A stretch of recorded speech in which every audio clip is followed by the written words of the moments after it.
मागील 2 वर्षापासून वसई पूर्वेकडे जाणाऱ्या वालीव सातिवली हायवे या ठिकाणी जाणाऱ्या रिक्षा चालक यांनी बेकायदेशीर रिक्षा स्टँड हॉटेल हरिद्वार ते DCP कार्यालयापर्यंत बनवलेला आहे। या रिक्षा चालकांमुळे येथील वाहतूक कोंडी वारंवार होत आहे। या रिक्षा चालकांना ईस्टला व्यवसाय करण्यासाठी सांगितले असता देखील जात नाही। त्याचबरोबर त्यांचा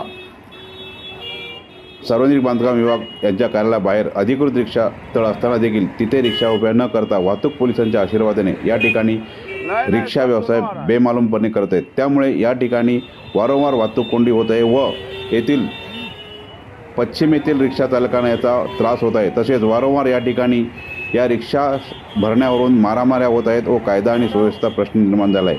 काल उपायुक्त परिमंडळ 2 पौर्णिमा चौगुले मॅडम यांनी वाहतूक पोलिसांना या रिक्षा चालकांवर कारवाई करण्याचे आदेश दिले असताना देखील त्यावर अद्यापही कारवाई झालेली नाही। वाहतूक पोलीस यांच्या आशीर्वादामुळे या लाईन तुंगारेश्वर ते हॉटेल समाधान हॉटेल हरिद्वार येथे रिक्षा लागलेल्या आहेत। या रिक्षा जर हटल्या नाही तर वसई पश्चिम येथील रिक्षा चालकांनी रिक्षा बंद आंदोलनाचा इशारा दिला आहे।